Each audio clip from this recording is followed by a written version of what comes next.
Thank you very much ma'am यहाँ पर आने के लिए. You are quite the globe trotter these days. आपको हम देखते हैं डावोस में टॉकिंग अबाउट पॉलिसी. पर जो यहाँ का देश में जो आपको वोटर सुनता था, देश में जो लोग आपको देखते थे, एकदम मुखर आप आवाज तो ऐसे कह रहे हो जैसे भगवान को प्यारी हो गई देश में. भगवान ना करे. बट वो सोच रहे हैं कि आजकल स्मृति जी थोड़ी टोन डाउन हो गई हैं. क्या बिल्कुल क्या कर नहीं. रही हैं आजकल? आपका शीर्षक है कार्यक्रम का व्हाट इंडिया थिंक्स टुडे, और मेरा कार्य है कि अब मैं इंश्योर करूं कि what India thinks today the world does tomorrow.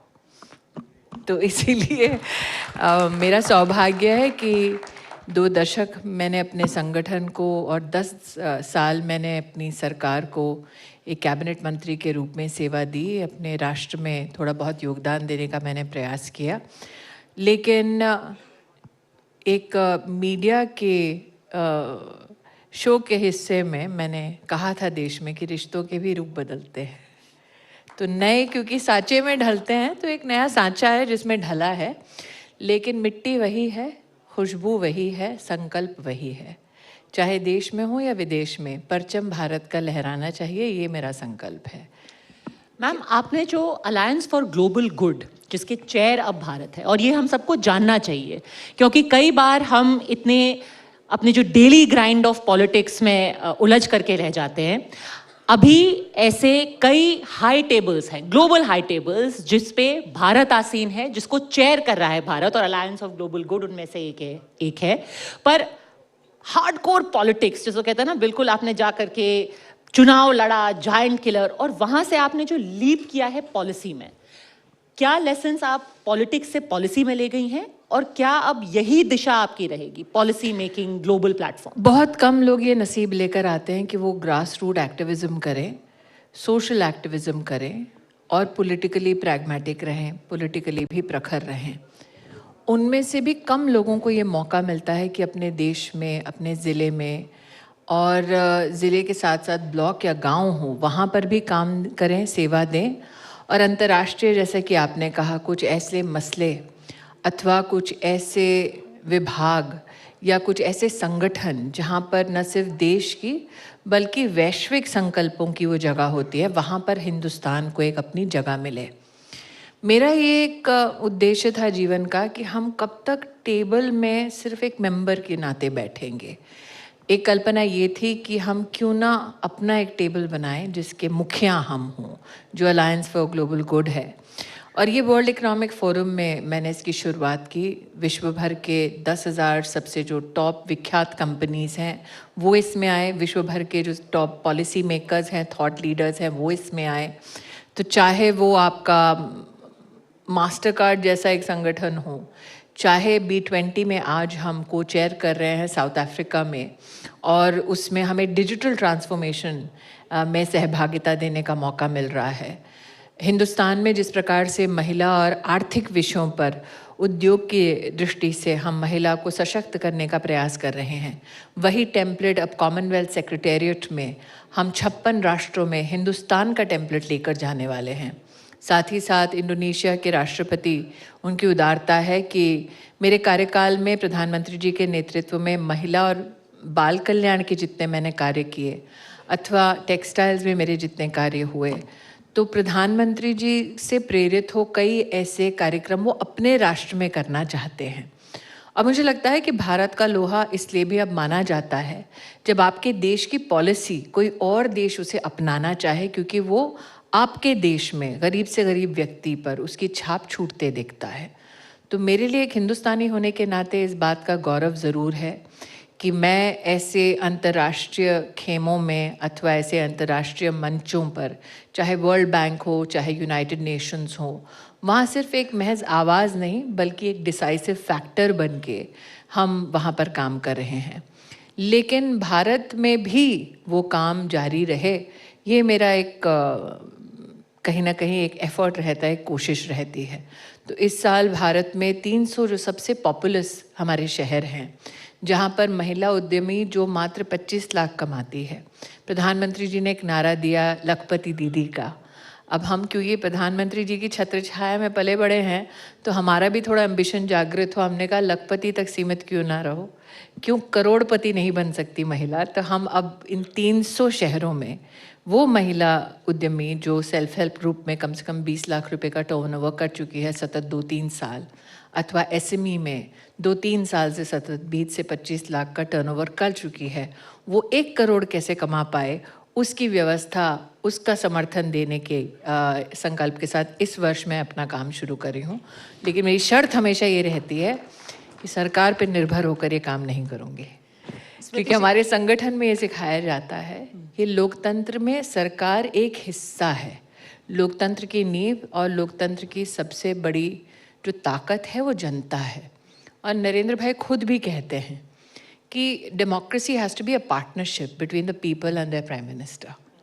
क्यों हम लोग ये सोचते हैं कि सिर्फ प्रधानमंत्री जी को या सरकार को ही सामाजिक या आर्थिक उत्थान में अपना योगदान देना है? हम खुद नागरिक होने के नाते क्यों ना एकजुट होकर अपने समाज में कोई योगदान दें जो हमारी अर्थव्यवस्था को और सशक्त करे, और उनके उसी जीवन मार्गदर्शन से कहीं ना कहीं ये कार्यक्रम हमारा जो है प्रेरित हुआ है।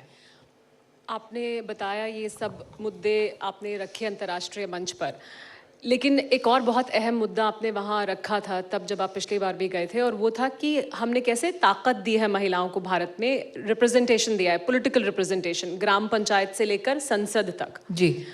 और वो एक बड़ी उपलब्धि है भारत की, और उससे दुनिया ने बहुत कुछ सीखा है। उस पर एक प्रस्ताव भी पास किया गया। लेकिन भारत में अभी भी राजनीतिक दलों के भीतर महिलाओं को अपने हिस्से के लिए लड़ना पड़ता है, या शायद लड़ने भर की भी महिलाएं हर दल में मौजूद नहीं हैं।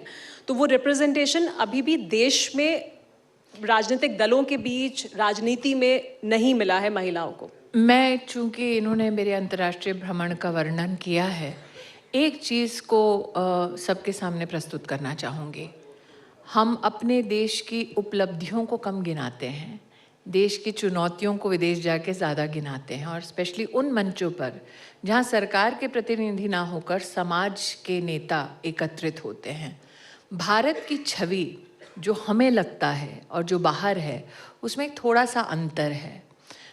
मैं आज बड़े गौरव के साथ कहती हूँ कि हमारे देश की supreme commander of arm forces एक महिला है, द्रौपदी मुर्मू जी। कई देश हैं जो वैश्विक दृष्टिकोण से आज दुनिया के सबसे ताकतवर देश है, लेकिन वो आज तक महिला राष्ट्रपति को चुन नहीं पाए हैं। इतना मादा उनमें नहीं है जितना मेरे देश में है। दूसरा, मुझे ऐसा लगता है कि हम अपने देश की राजनीतिक ताकत को जब देखते हैं तो सिर्फ महिला कितनी संसद में है उससे उस ताकत का अंदाज़ा लगाते हैं।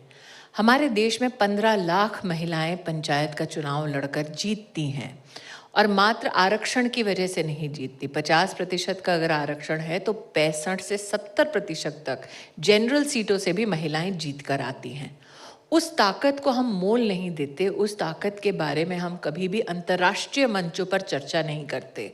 जब अंतर्राष्ट्रीय मंचों पर लोग कहते हैं अरे 1.5 मिलियन विमेन वो गांव में चुनकर आती हैं, संसदीय क्षेत्र को अगर आप एक ग्रामीण अंचल से और पंचायत के चुनाव से जोड़ें तो पंचायत का चुनाव ज़्यादा मुश्किल होता है, क्योंकि पॉपुलेशन छोटी होती है, रिश्तों में नोक-झोंक थोड़ी ज़्यादा होती है, अच्छा बुरा बहुत ही छोटे परिवेश में समझ में आता है लोगों को। इंटरनेशनली अगर आप देखें तो ऐसी व्यवस्था जहाँ पर हर जगह पर महिलाएं अपनी जगह बना रही हैं, तो मेरा ये प्रयास रहता है कि वहाँ पर हम इन मुद्दों को रखें। जहाँ तक हमारे देश की बात है, मेरा ये गौरव है कि मैं उस पार्टी की कार्यकर्ता हूँ जहाँ पर हमारी पार्टी के अंदर का आरक्षण सुनिश्चित तब हुआ महिला के लिए। 33% आरक्षण संगठन में जब राजनाथ जी हमारे अध्यक्ष थे, तो जब एक पुरुष अध्यक्ष थे उन्होंने महिलाओं के लिए संगठन में आरक्षण दिया। ये बात और है कि जिस संगठन में महिला अध्यक्षा है उसमें महिलाओं को आरक्षण नहीं है। और ये भी एक सत्य है जो कोई झुटला नहीं पाएगा कि जब एक पुरुष प्रधानमंत्री ने एक पहली बार नए संसद की इमारत का उद्घाटन करवाया तो लेजिस्लेटिवली कानूनी दृष्टिकोण से पहला कानून 33% आरक्षण का महिलाओं के लिए पारित किया।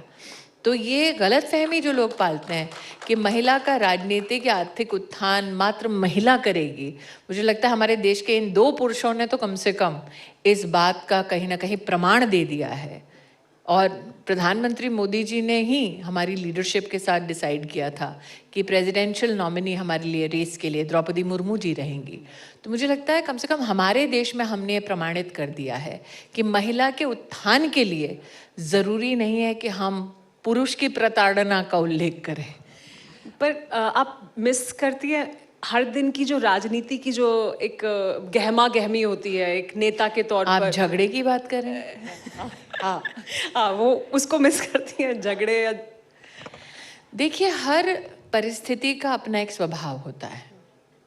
मैं जिस स्वर में संसद में बोलती हूँ, अगर सामने कोई ऐसा व्यक्ति खड़ा हो जिसने देश की तिजोरी को लूटा हो, और जब वो बेबाक तरीके से बार बार संसद में झूठ बोलता जाए वो व्यक्ति, अथवा वो व्यक्ति जो मुखौटा डाले सेक्युलरिज्म का लेकिन दो समुदायों में झगड़े करवाए, या वो व्यक्ति जिसके पास सतत सत्ता रही हो लेकिन उसने अपने क्षेत्र में कोई भी गरीब कल्याण का काम ना किया हो और प्रधानमंत्री पर तंज कसता हो, या वो व्यक्ति जिसके पास प्रधानमंत्री में कोई त्रुटि निकालने के लिए कोई विषय ना हो लेकिन बार बार उसे चाय वाला कह के अपमानित करना और शेखी बगाड़ने का काम करता हो, तो स्वाभाविक है जो लोग प्रधानमंत्री जी या लीडरशिप के साथ, मैंने अपनी पार्टी में 2003 में पहली बार संगठन में जगह पाई थी, तो मुझे कम से कम पोजीशन ऑफ रिस्पॉन्सिबिलिटी में 22 साल हो गए।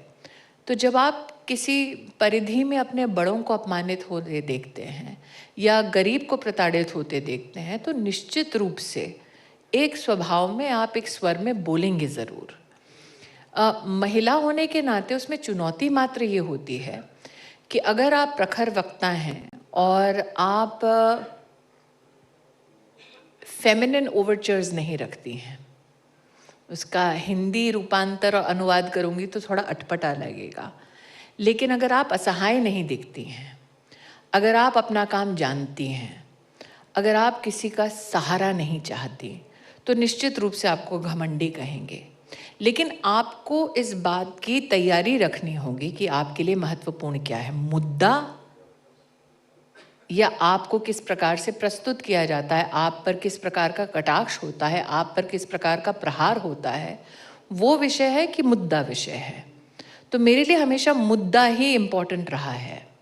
आपने अपने टेलीविज़न चैनल के माध्यम से मेरे राजनीतिक सफ़र पर जितनी भी रिपोर्टाज की है, उसमें निश्चित रूप से आपने देखा है कि मेरे ऊपर जब अटैक भी होता था तो कई बार भद्दे किस्म के अटैक्स होते थे, और मैंने एक महिला नहीं बल्कि कार्यकर्ता के नाते एक संकल्प लिया था कि या तो मैं उनके अटैक्स में इतना टूट जाऊं कि रोने के अलावा या असहाय होने के अलावा मेरे पास कोई रास्ता ना हो, या मैं इस प्रिविलेज को समझूं कि संसद में होना 140 करोड़ के देश में अपने आप में कितना बड़ा सौभाग्य है, और उन लम्हों का, उस वक्त का इस्तेमाल करूं कि किसी गरीब को छत देने का माध्यम बनूं, किसी महिला जिसने कभी जीवन में अपने घर में टॉयलेट नहीं देखा उसको वो सम्मान दिला पाऊं।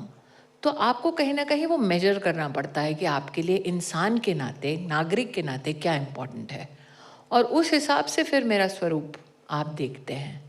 तो कम से कम अंतर्राष्ट्रीय मंचों पर मैं अपने देश की बात करती हूँ, पार्टी विशेष की बात नहीं करती।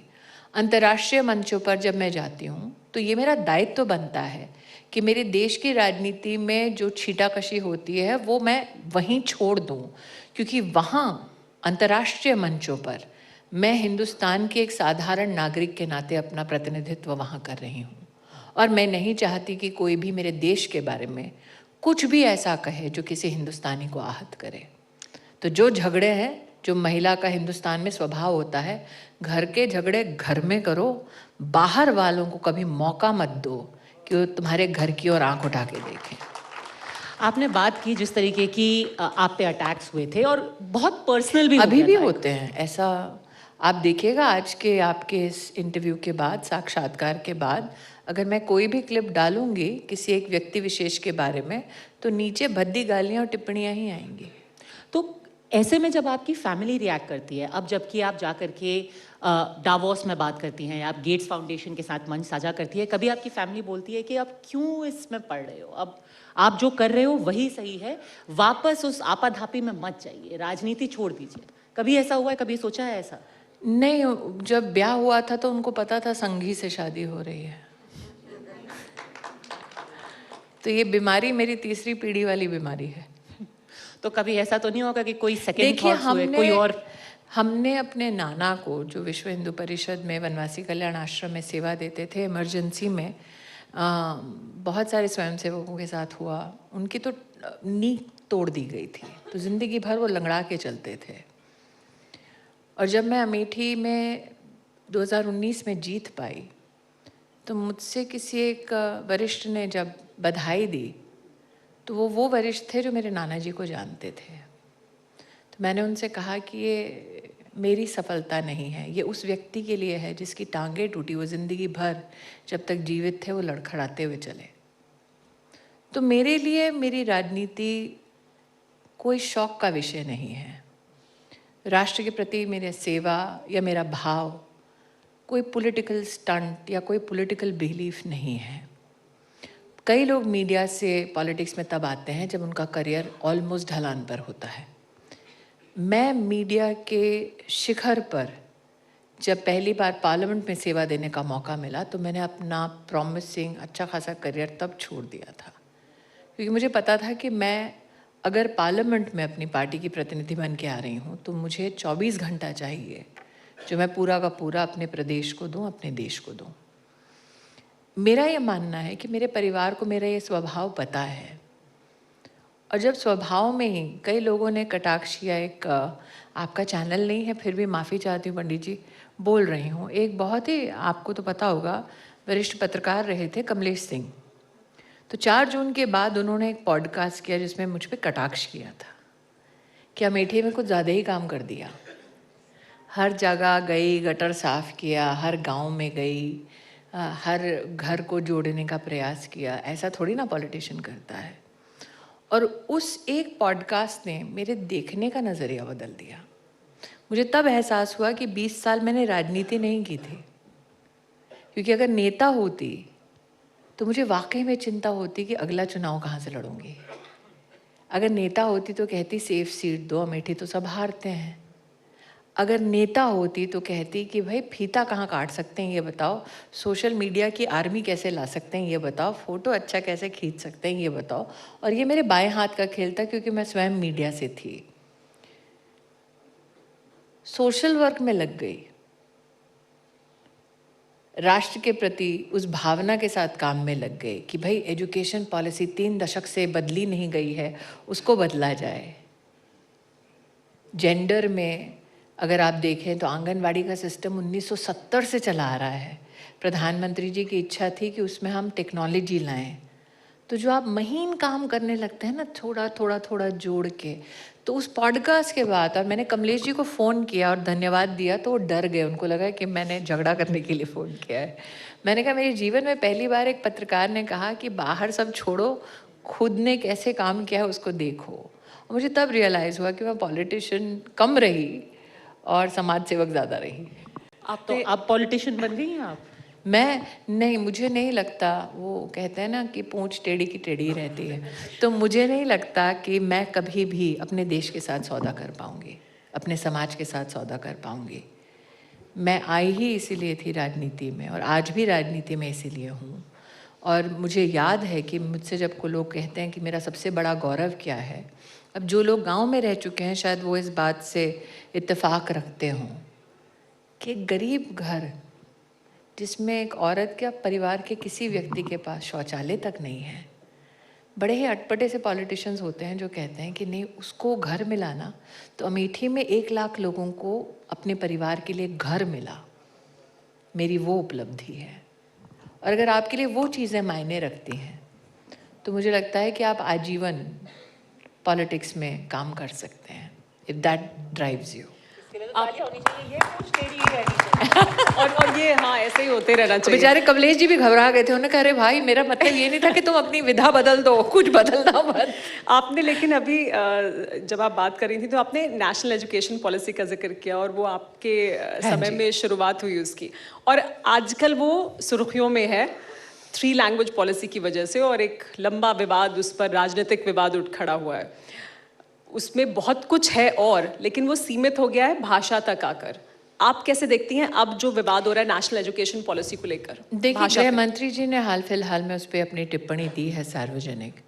उस पॉलिसी में किसी एक विशेष भाषा का उल्लेख नहीं है। भारत में 125 भाषाएं हैं जो कॉन्स्टिट्यूशनली रिकग्नाइज्ड हैं, संविधान जिनको एक सम्मान देता है। भारत में 16,000 डायलेक्ट्स हैं, 400 से ज़्यादा भाषाएं ऐसी हैं जो लुप्त हो चुकी हैं, हो रही नहीं हैं, हो चुकी हैं। पॉलिसी में विस्तृत रूप से इस बात की चर्चा हुई कि मदर टंग में बच्चे की पढ़ाई होनी चाहिए, और अगर आप उसका इमोटिव जवाब मांगेंगे तो सबको लगेगा कि भाई भाजपा के कार्यकर्ता हैं तो कहेंगे मदर टंग। लेकिन अगर आप चाइना से कंपैरिजन करेंगे, चाइना हो या बाकी विकसित राष्ट्र की श्रेणी में जो राष्ट्र आते हैं, वहाँ पर साइंटिफिकली इस बात की समीक्षा की गई है कि जब आप बेसिक मैथ्स और साइंस और लैंग्वेज मदर टंग की सिखाते हैं तो साइंटिफिक टेम्परामेंट फाउंडेशनली उसमें ज़्यादा विकसित होता है। तो वो डिसीजन कि आप मातृभाषा में फाउंडेशनल एजुकेशन कीजिए, वो मात्र एक इमोशन नहीं है, वो एक साइंटिफिकली रजिस्टर्ड फैक्ट है। और अगर हम चाहते हैं कि आने वाले समय के लिए भारत की नई पीढ़ी उस समय का आलिंगन करे सशक्त रूप से, तो उसको स्टेम में, मैथ्स और साइंस में कहीं ना कहीं अपने कौशल को दिखाने की ज़रूरत है। जो मातृभाषा में सीख के बड़े शहरों में अंग्रेज़ी में सीखने आते हैं, उनको निश्चित रूप से भाषा की चुनौती होती है। लेकिन आज हायर एजुकेशन सिस्टम में इतना सिस्टम 10 साल में मोदी सरकार ने बना लिया है कि ट्रांजिशन के उस फेज़ में टेक्नोलॉजी भी उपलब्ध है कि आप वो ट्रांजिशन आराम से कर सकते हैं। लेकिन आज भी साइंटिफिकली प्रूव्ड है कि मातृभाषा में जिसने मैथमेटिक्स और साइंस पढ़ा है वो ज़िंदगी भर उस फाउंडेशनल जर्नी को कभी भूलता नहीं है। तो जो लोग भाषा पे विवाद कर रहे हैं, शायद उन्होंने पॉलिसी को या तो ढंग से पढ़ा नहीं, या फिर अपने स्टेट में कुछ ऐसे तत्वों से बचने की कोशिश कर रहे हैं जो शायद राजनीति में उनसे आगे बढ़ रहे हैं। तो स्टेट में पैशंस कैसे इग्नाइट किया जाए, तो मुझे लगता है उस इंस्ट्रूमेंट का इस्तेमाल हो रहा है। दुख की बात यह है कि भाषा कोई भी हो, किसी भी राज्य की हो, हमारे देश की है, तो ना हिंदी से बैर करो ना किसी और भाषा से। और इसीलिए मातृभाषा से बैर करना मेरे लिए बहुत ही एक हास्यास्पद चुनौती होती है, क्योंकि अपनी माँ से कौन बैर करता है। पर एक इसको जो मेन पॉइंट ऑफ कंटेंशन दिया जाता है, और क्योंकि आपने एनईपी अपने कार्यकाल में आपने बहुत क्लोजली उसको फॉलो किया है, और उसको क्या बनाया है, फॉर्मुलेट किया है, फंड्स क्यों विदहोल्ड कर रहे हैं? क्या उनका ये कहना है कि चलिए हम हमेशा से 2 लैंग्वेज किया है? मुझे लगता है कि एक तो उसमें भी शायद मैं, चूंकि अभी शिक्षा मंत्री को इस विषय पे विस्तृत जानकारी आपको देनी चाहिए। जितना मैं सरकार का स्वभाव और आचरण जानती हूँ, आपको जितना फंड मिलता है पहले आपको चरणों में मिलता है। जिस चीज़ के लिए मिलता है आपको उस चीज़ के लिए पहले पैसा खर्चना पड़ता है, फिर सरकार को ट्रेजरी को सर्टिफिकेट देना पड़ता है कि आपने बिल्डिंग बनाने के लिए पैसा दिया था ताकि बच्चे पढ़ सके एक अच्छे से महफूज जगह में, तो हमने बिल्डिंग बना दी है। अगर आपने उस पैसे का इस्तेमाल नहीं किया है और यूटिलाइजेशन सर्टिफिकेट नहीं दिया है तो ऑटोमेटिकली दूसरा tranche as per financial rules आपके पास आ ही नहीं सकता। तो प्रश्न ये उठना चाहिए कि आपने उस पैसे का क्या किया कि दूसरा ट्रांच आपके पास नहीं आ रहा। अगर आपने पीएम श्री का काम ही नहीं किया है वहाँ पे तो आप फिर तो उसका मैंने कहा ना funds इसके नहीं ऊपर विस्तृत चर्चा शिक्षा मंत्री को करनी चाहिए, क्योंकि स्टेट में क्या उन्होंने दिया है, कैसे दिया है, किस बजट हेड में कितना पैसा स्टेट ने इस्तेमाल नहीं किया है, वो उनके पास एक ऑथराइज जानकारी होगी। लेकिन सिस्टम यही है कि अगर मान लीजिए आप पीएम श्री की बात कर रहे हैं कि अगर पीएम श्री के लिए पैसा गया है सरकार के खजाने में, और मुझे लगता है एक स्पष्टीकरण होना चाहिए, वो खजाना देश की जनता के टैक्स पेयर का है, किसी व्यक्ति का नहीं है, ना नरेंद्र भाई का है, ना शिक्षा मंत्री का है। हमारी जिम्मेदारी बन जाती है जब हम उस पद पर होते हैं कि उसका सदुपयोग हो। तो अगर मान लीजिए आप पीएम श्री की बात कर रही हैं, अगर उस स्कूल के लिए दिया गया पैसा उस स्कूल के इस्तेमाल में नहीं आया है, तो निश्चित रूप से फिर दूसरा ट्रांच उसी स्कूल के लिए क्यों मिलेगा जिस पे आप काम ही नहीं कर रहे हैं। मैम, आपने अपने जब क्रिएटिव करियर की बात की, जब आपने राजनीति में कदम रखा तो आपने पीक पे उसे छोड़ा। आप क्रिएटिव जगत से जुड़ी रही हैं, आपके बहुत नहीं, राजनीति और क्रिएटिव दोनों साथ में किया, संसद में तब छोड़ दिया। हाँ, और अभी भी आपके बहुत गहरे रिश्ते हैं क्रिएटिव वर्ल्ड से। अब जो है एक यहाँ पर बहस छिड़ी हुई है कि क्या क्रिएटिविटी को कर्ब करने की कोशिश की जा रही है। मेरे को याद है क्योंकि मैं आपको सोशल मीडिया पे भी फॉलो करती हूँ।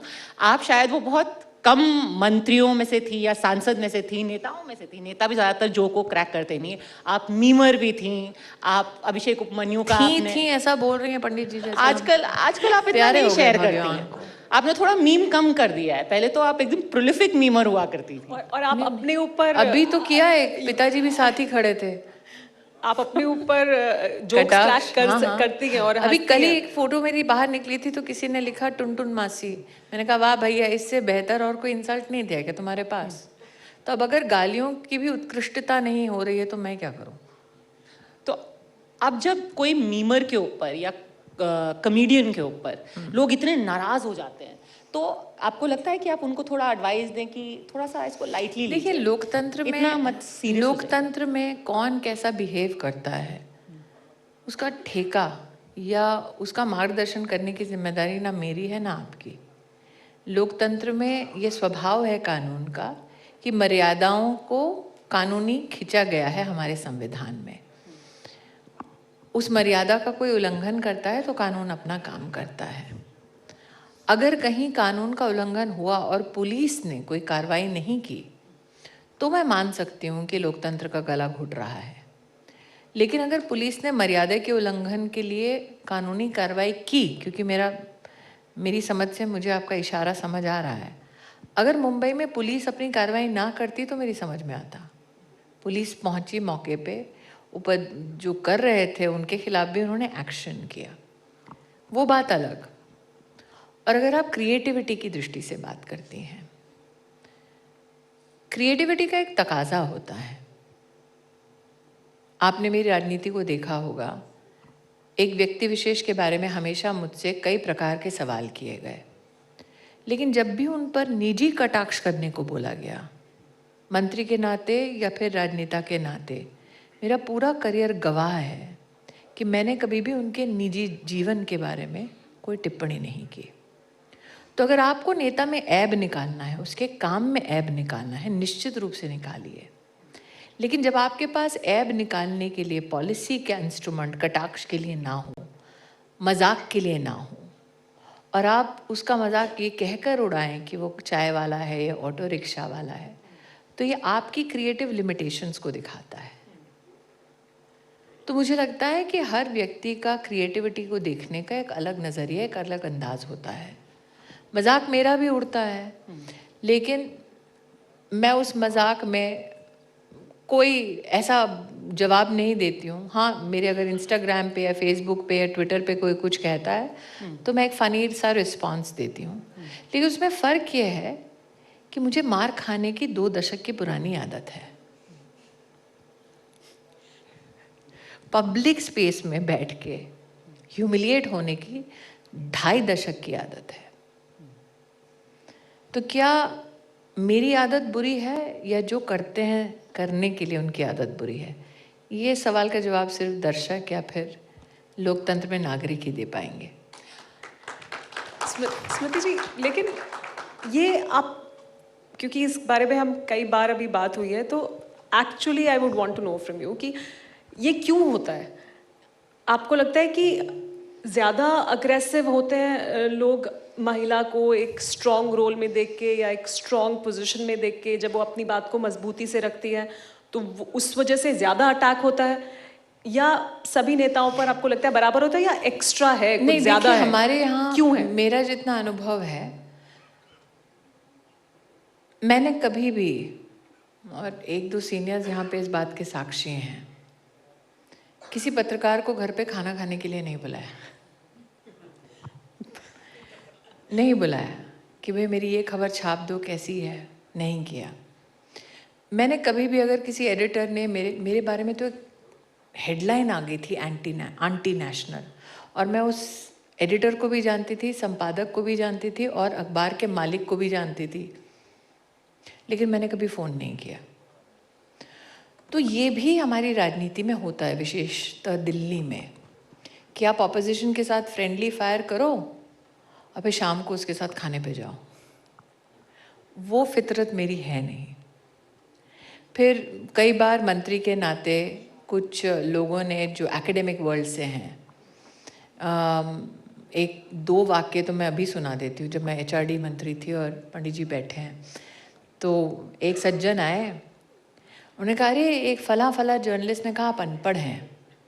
मैंने कहा अच्छा जी भाई साहब, और मैं मंत्री थी तब। तो उन्होंने कहा ऐसा कीजिए, मेरी यूनिवर्सिटी में आ जाइए, मेरे साथ खड़े होइए, फ़ोटो खींचिए, उनकी यूनिवर्सिटी पुणे में है, आपको इसके बाद कोई अनपढ़ नहीं कहेगा। आप सोचिए, आप मंत्री हैं, आपसे कोई इनविटेशन देने के लिए आया है जो आपसे कभी जीवन में मिला नहीं, लेकिन उसको सरल लगता है आपको मुंह पे अनपढ़ बोलना। क्यों? क्योंकि उसने किसी पत्रकार से सुना था। तो मैंने कहा भाई साहब, तो आपका रिस्पांस, आप तो सोचेंगे स्मृति ईरानी अभी तलवार निकाल के, डंडा निकाल के सर पे चला देगी उसके। तो मैंने बड़ी सरलता से कहा, मैंने कहा भाई साहब, जिस दिन मुझे इस बात का एहसास हुआ कि अब मुझे अनपढ़ नहीं कहलवाना है अपने आप को, मैं निश्चित आपकी यूनिवर्सिटी आऊँगी। लेकिन अगर मैंने कोई और रिएक्शन दिया होता, जो मैंने एक और सज्जन को दिया, एक आईआईटी के डायरेक्टर थे, उन्होंने कानून का उल्लंघन किया, कहीं कैंपस खोला टैक्स पेयर के पैसे से और थोड़ी धांधलेबाजी की। तो मैंने जब फाइल मेरे पास आई तो अफसर ने कहा कि मैम ये कानून का उल्लंघन है, इस पर एक्शन होना चाहिए। मैंने कहा जो नियम अनुसार एक्शन है आप लीजिए। तो वो सज्जन आए किसी व्यक्ति को लेके, और जिस व्यक्ति के साथ आए थे उस व्यक्ति को अंदाज़ा नहीं था कि सज्जन आए क्यों हैं। उनको लगा जो व्यक्ति मिलने आया, मैं क्योंकि व्यक्ति का नाम नहीं बोल सकती, तो उन्होंने कहा मेरे खिलाफ एक्शन मत लीजिएगा। तो मैंने कहा देखिए जो नियम है वो तो पालन होगा। तो ये सज्जन बाहर गए, इन्होंने एक बड़े नेता को फ़ोन किया और बोला बड़ी घमंडी है, आपने भेजा और ये मेरे से तमीज़ से बात नहीं करती। मैंने कहा थोड़ी सी मदद कर दीजिए। तो नेता ने कहा अरे बाप रे क्या हो गया, स्मृति ने कुछ बोल दिया? हाँ बहुत घमंडी है, और मुझे तो धमका दिया कि मुझे ये अपने ऑफिस के जो खिड़की है उससे बाहर फेंक देगी। अच्छा मेरा ऑफिस था 3रे माले पे। तो इस सज्जन ने ये तमाशा किया। तो मुझे फ़ोन आया, आपने ऐसे बोल दिया। मैंने कहा भाई साहब आपके पास आपका असिस्टेंट है, उसको मेरे ऑफिस भेजिए। ऑफिस में लड़का आया, कहा दीदी क्यों बुलाया? मैंने कहा हमारा ऑफिस ध्यान से देखो। तो उसने देखा, हम कहा फ़ोटो खींचो और जाओ। 1 सप्ताह बाद मैंने उस डायरेक्टर को वापस बुलाया और उस लड़के को वापस बुलाया। मैंने देखिए आप पिछली बार जब आए थे ना, तो मेरे कमरे में एक भी खिड़की नहीं थी, मैंने 7 दिन में CPWD से बनवाई है। मैंने कहा इन्वेस्टिगेशन चलती रहेगी, और धमकी दी तो नहीं थी, लेकिन अब पूरी करने की पूरी व्यवस्था है। अब उस सज्जन के लिए मैं एरोगेंट हूँ। अब चूंकि वो सज्जन एकेडमिक सर्कल्स में घूमते थे, तो उससे हवा आ गई। फिर उस पत्रकार के पास हवा गई जिसने कहा था अनपढ़ हूँ। तो ऐसे करके सिलसिला चलता गया। नॉर्मली नेता ऐसे लोगों से मिलके थोड़ा पैचअप कर लेते हैं, मैं नहीं करती।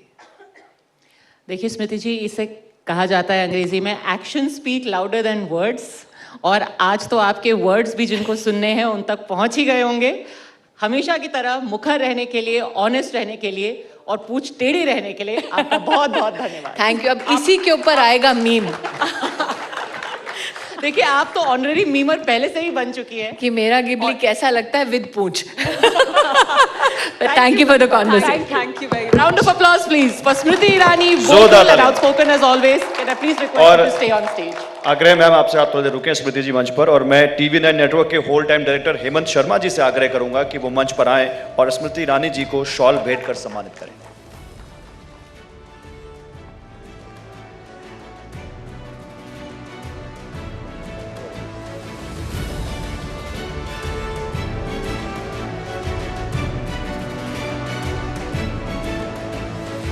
एक बार तालियां हो जाएं.